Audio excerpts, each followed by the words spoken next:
Bismillahirrahmanirrahim. Assalamualaikum warahmatullahi wabarakatuh. Mohon izin Bapak Ibu minta waktunya sebentar. Perkenalkan kami dari unit promosi usaha rumah sakit. Hari ini bersama dengan tim dari instalasi farmasi akan memberikan edukasi tentang bahu sini. Jadi Bapak Ibu sambil menunggu antrian ke poli masing-masing, sama-sama mendengarkan edukasi yang nanti disampaikan oleh apoteker Fitri. Nomor antrian 2, silakan menuju ke poli jantung. Saya belum membersihkan waktu kepada Ibu Fitri, dipersilakan. Assalamualaikum warahmatullahi wabarakatuh. Salam sehat, salam sejahtera untuk semuanya. Semoga yang sedang sakit bisa diringankan dan disembuhkan sakitnya, dan yang menemani diberi kesabaran dan keikhtiaran. Perkenalkan, saya Fitri Arianti dari instalasi farmasi mau mempresentasikan tentang bahu ibu. Bahu ibu itu artinya dari dapatkan, makan, simpan, dan obat makanan.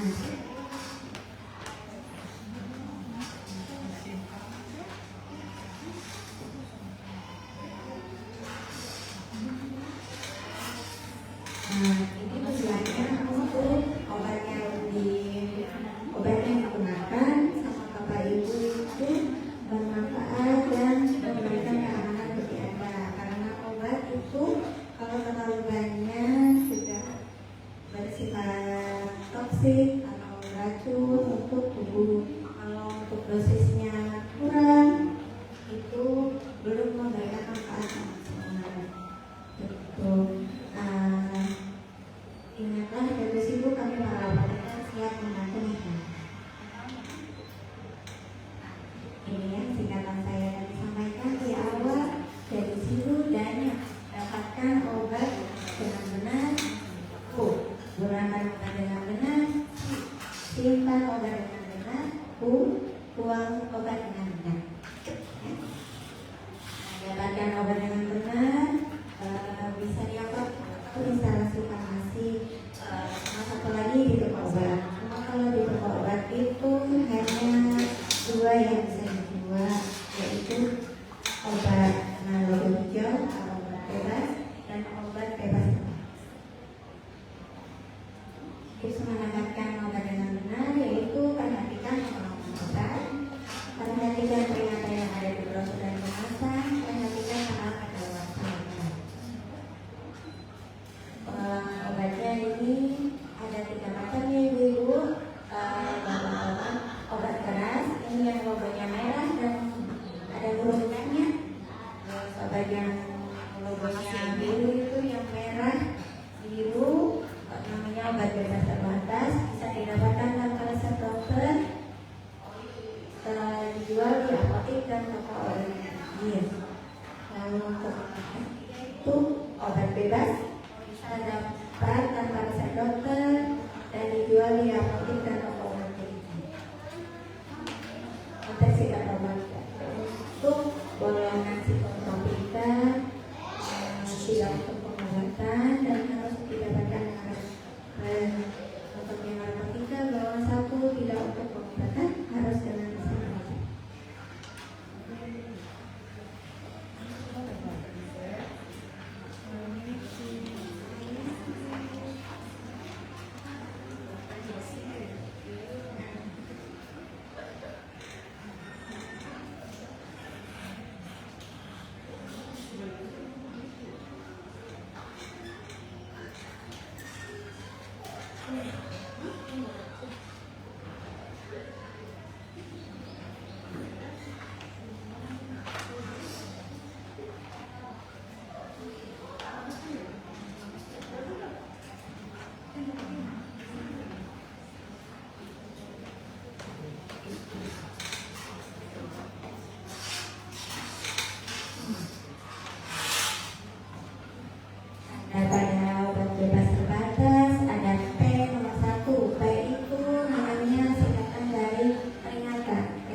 awas poli obat jantung. keras hanya untuk umur, biasanya itu kayak kalau di pasaran itu namanya misteri.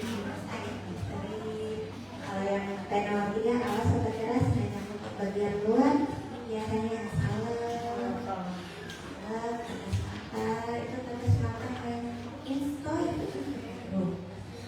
Nomor 4 awas obat keras hanya untuk dipakai. Kalau yang nomor 4 ini obatnya udah keluar, jadi nomor 5 awas obat keras karena tidak boleh dicoba. Kalau yang nomor 6 awas obat keras obat wasir yang digunakan bentuknya kayak peluru, jadi biasanya dikiranya ini maksud terlalu besar padahal untuk wasir jadi gitu. Periksa tanggal kadaluarsanya ini kalau ada 2 nomor seperti ini biasanya yang atas itu nomor batch dari obat itu, terus sebelahnya ada tanggal pembuatan, terus ED-nya itu di bawahnya.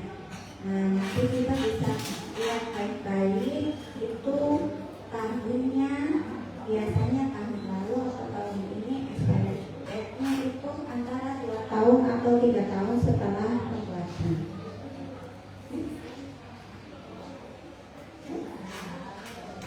Konsultasi dengan apoteker di apotek ada dapat menggunakan obat yang tips penggunaannya sebelum penggunaan obat, selama penggunaan obat, sesudah penggunaan obat. Sebelum menggunakan obat ibu bapak-bapak pastikan obat yang akan digunakan sudah betul. Takutnya itu paracetamol tablet sama paracetamol sup itu tertukar. Harusnya yang paracetamol sup itu dimasukkan ke susu, ternyata malah diminum. Lihat, pastikan obatnya masih baik. Itu bisa dari indikator, dari bentuk, rasa, bau, dan warna. Kalau memang pada saat pertama kali buka kayak sirup itu berbeda warna dan bau, jangan pakai. Biasanya kalau untuk amoxicillin sirup untuk anak-anak itu hanya untuk 1 minggu saja setelah sempurna menggunakannya. Nah, yang ketiga baca peringatan dalam kemasan. Kalau pastikan mendapatkan obat bisa langsung digunakan atau keadaan tepat tertentu yang harus dilakukan dulu seperti diurus atau yang lain. Biasanya kalau untuk anak-anak atau orang tua susah menelan itu biasanya memang dibalas dulu itu harus gunakan obat yang kemarin. Nah, yang kedua minum obat sesuai waktunya. Kalau di etika biasanya ada yang tulisannya per 8 jam, per 12 jam, per 24 jam. Misalkan amlodipin 10 mg 1 tablet per 24 jam. Misalkan hari ini jam 10 malam ya, untuk esok harinya sebisa mungkin yang 10 malam lagi. Untuk terapinya itu saling menyambung. Bila Anda hamil atau akan obat yang sesuai. Ini saya jelas ya, untuk hamil insulin memang ada beberapa obat yang berpengaruh sama sama janin. Jadi tetap harus konsultasi dokter dan ya. Yang ketiga, gunakan obat sesuai dengan syarat penggunaannya.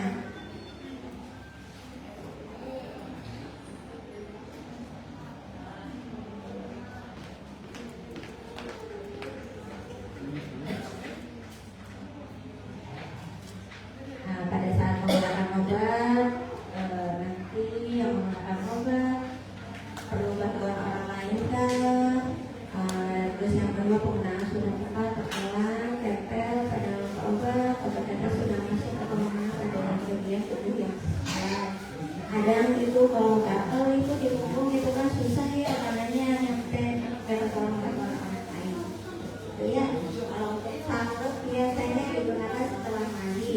Kenapa setelah mandi? Karena keadaan kulit bersih, jadinya obat bisa terserap dengan sempurna, tidak terhalang keringat atau daki. Obat tetes mata, cuci tangan terlebih dahulu, jangan cukup ujung pipet karena itu sudah steril. Dan untuk obat tetes mata itu hanya untuk 1 bulan saja setelah mata dibuka. Mata dibuka dengan lebar, mata diarahkan ke atas, pelupuk mata di bawah tarik sampai membentuk tarik, pipa didekatkan, jangan sampai menyentuh mata dan diteteskan pada paling tersebut. Baru dia terbuka setelah berasa untuk perlahan dikejar perlahan, jangan terlalu kuat agar obat dengan masukkan ke dalam mata. Nah, yang terakhir pangkal hidung ditepi dengan tangan. Jadi ini cuma sebentar ya, nggak sampai 2 menit. Bila ada 2 macam tetes mata, selisih pernapasan 5 menit. Dari dokter mata itu kadang cuma kanan aja atau kiri aja kayak gitu. Terus tetes matanya juga kadang berbeda. Itu dijadikan sekitar 5 menit. Itu ada beberapa obat tetes mata yang setelah diteteskan itu terasa pahit sekali. Itu tak apa, memang dari efek antibiotiknya. Antibiotik kan kebanyakan pahit, jadi memang kalau terlalu terasa pahit boleh makan permen atau minum yang manis-manis setelah meneteskan mata. Dia untuk menetralisir rasa pahit yang terlalu. Larutan yang menetes keluar bersihkan dengan kasus steril atau kain bersih saja. Yang terakhir, bayi atau anak kecil tidak perlu membuka mata, teteskan pada sudut mata. Untuk bayi, kalau dipegang suka menangis karena terasa pahit, jadinya pada saat meneteskan cukup di sini saja, cukup di sebelah sini. Seperti ini untuk yang dewasa menengah ke atas, bagian kulit yang sebelah bawah itu ditarik, membentuk tarik, terus baru diteteskan. Ini ujungnya jangan sampai menempel ke mata. Nah, terus untuk bayi ini pada saat dia menetes atau menangis, gak apa ditetesin di pojok sebelah sini, terus habis itu disusui. Untuk suppositoria itu cuci tangan, buka bungkusnya atau keraskan dulu. Kalau suppositoria itu cukup diletakkan di pintu kulkas, bukan pintu kulkas yang bisa, cukup pintu kulkas yang bawah saja, sekitar 5-10 menit hingga mengeras, terus baru dimasukkan ke ibu. Nah, bila terlalu kering cukup dilembabkan dengan air sedikit, berbaring miring, lutut ditarik, masukkan bagian yang runcing, kita berbaring beberapa menit. Nah, ini untuk fotonya. Nah, ini fotonya yang sebelah bawah. Maaf ya ibu, ya bapak ini memang fotonya seperti ini untuk suppositoria. Nah, untuk pasien disuruh rebahan dulu, kakinya ditarik, terus suppositorianya dimasukkan. Sekitar 5-10 menit suppositoria sudah meleleh. Nanti ada cairan yang keluar dari dubur, itu memang berbau. Itu obat. Itu memang suppositoria meluruh dari bibir ususnya itu Nomor antrian 3, silakan menuju ke poin segera. Nah, untuk salah matanya cuci mata dan jangan menyentuh itu, tarik pelupuk mata, oleskan pipis, pejamkan selama 2 menit. Kelebihannya dibersihkan dengan basah steril atau kain bersih. Seperti ini.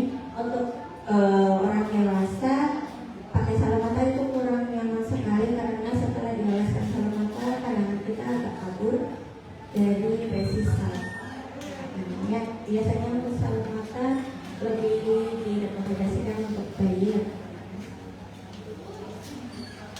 Untuk tetes hidung, bersihkan hidung, duduk dan mengangkat kepala ke belakang, baringan dengan bantal pada lampu, pipa dimasukkan sekitar 1 cm, diteteskan, tahan posisi kepala selama beberapa menit agar obat masuk ke lubang hidung. Bila ujung pipa dan Nomor antrian 2, silakan menuju ke poli kandungan. Untuk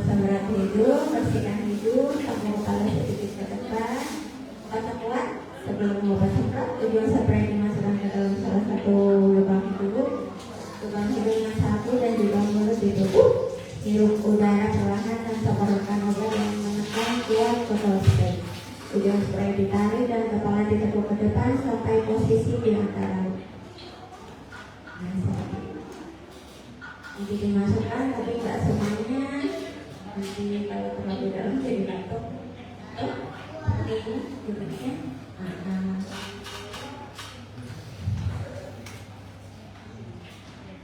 Untuk obat tetes telinga, bagian telinga dibersihkan, cukup sebelah agak yang di luar apa-apa. Untuk obat tetes telinga bila perlu dihangatkan yang menggunakan saja beberapa saat.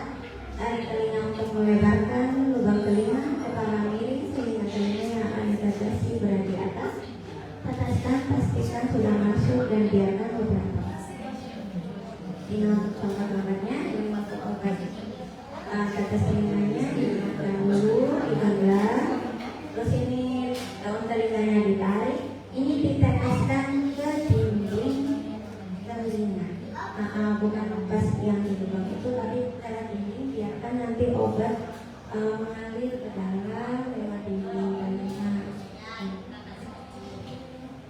Nanti setelah diteteskan memang terasanya agak inusnya agak agak di sini kurang nyaman juga kalau untuk tetes telinga. Nah, setelah menggunakan obat akan timbul gejala khusus, misalkan kantuk, pegal, peninggalan besi dan sebagainya. Kembalikan obat pada tempatnya sesuai. Biasanya untuk obat yang ngantuk itu, untuk obat-obat flu, batuk itu sangat ngantuk sekali sama untuk obat kandungan.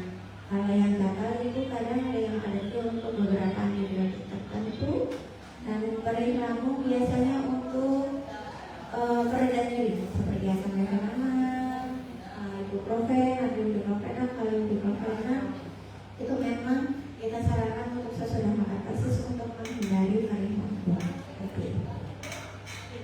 Simpan obat dengan benar. Konsultasikan dengan apoteker terapeutik karena setiap obat memerlukan kondisi penyimpanan yang berbeda. Nah, tipsnya baca aturan penyimpanan obat pada kemasan, jauhkan dari jangkauan anak-anak, jauhkan dari sinar matahari langsung atau lembab atau suhu yang tinggi, simpan dalam kemasan asli dan dengan etika masih lengkap. Periksa tanggal kadaluarsa dan kondisi obat, kunci almari penyimpanan obat. Buang obat dengan benar. Konsultasikan dengan apoteker terapeutik agar dapat membuang obat dengan benar. Tipsnya, hilangkan semua label. Kalau untuk sirup itu labelnya cukup direndam di wastafel, bekas cuci. Nanti kertasnya belum sedikit. Terus dalamnya bisa langsung dibuang. Label cukup direndam saja sama air, nggak apa-apa. Atau mau langsung dikubur dalam tanah juga bisa. Yang penting labelnya sudah obatnya sudah dilepas dari labelnya. Nah, jadi obat yang rusak, teteskan dulu rusaknya dilampaui, kemasannya rusak, obat berubah bau, rasa, warna. Obat tetes mata yang sudah terbuka lebih dari 1. Kemudian hanya menggunakan obat seperti Nomor antrian 5, silakan menuju ke poli kandungan. Terima kasih. Nomor antrian 2, silakan menuju ke poli bedah. Bapak Ibu ada pertanyaan?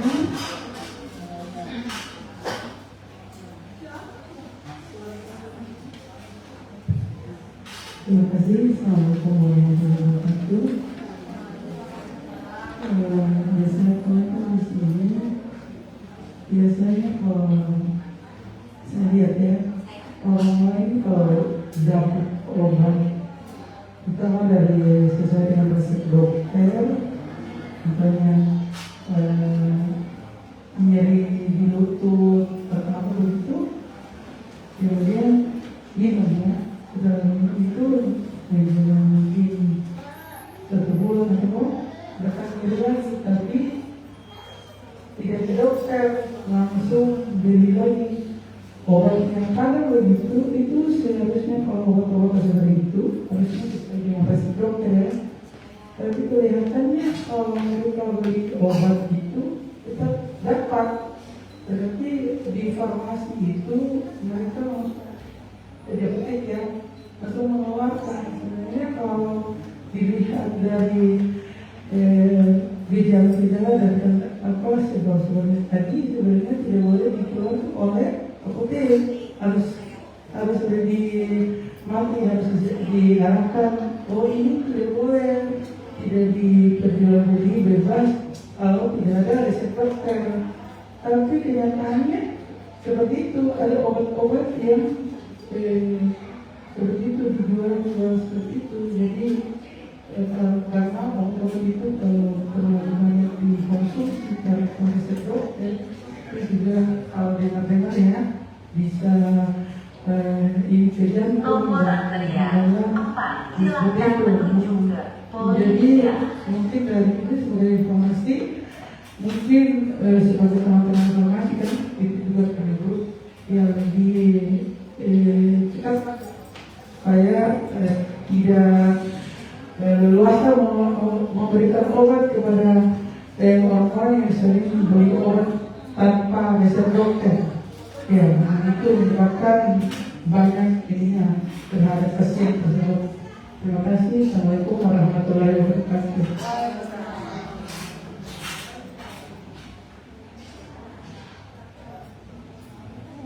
Nomor antrian 5, silakan menuju ke Polda. Dan jadi mau sebelumnya saya juga baru di sini baru 6 bulan, jadi saya baru tahu ada kasus seperti ini gitu.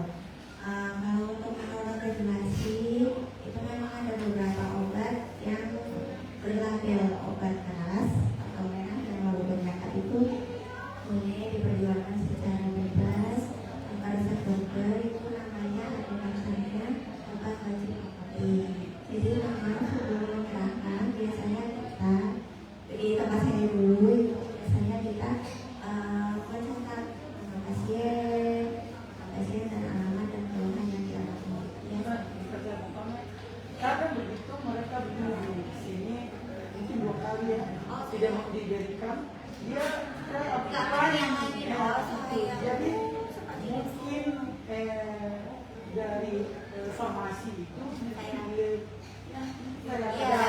ada sampingnya supaya pasien tersebut datang ke apotek si B, mereka sudah tahu oh ini tadi belinya di apotek A, tidak diberikan lagi karena sudah melebihi pada batuk.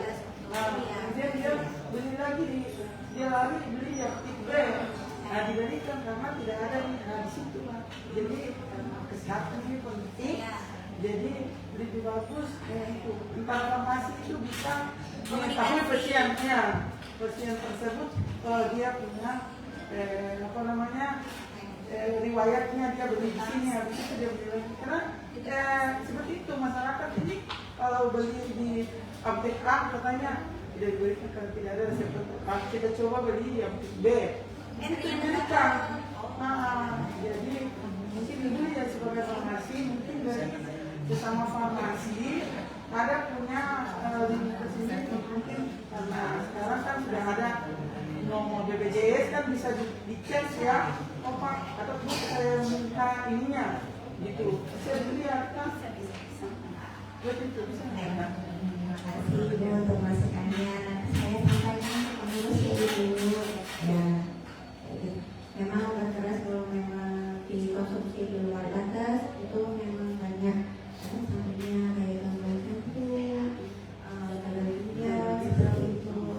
Memang sebelumnya sudah ada riwayat, terus kita ulangi pola hidup yang tidak sehat, terus terus menerus kayak itu buruk yang pasien.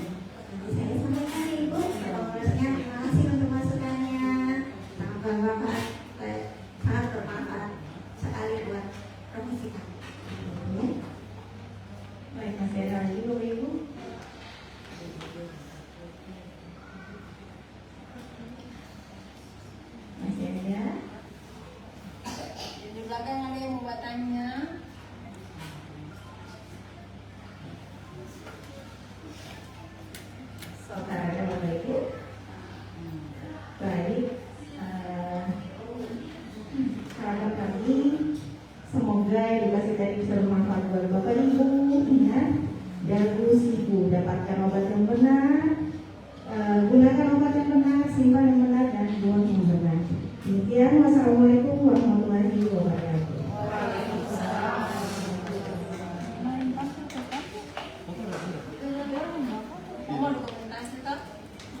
Satu nanti pindah-pindah slide.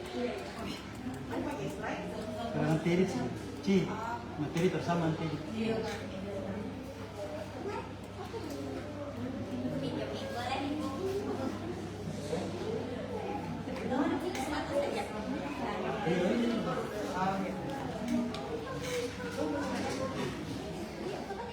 Iya.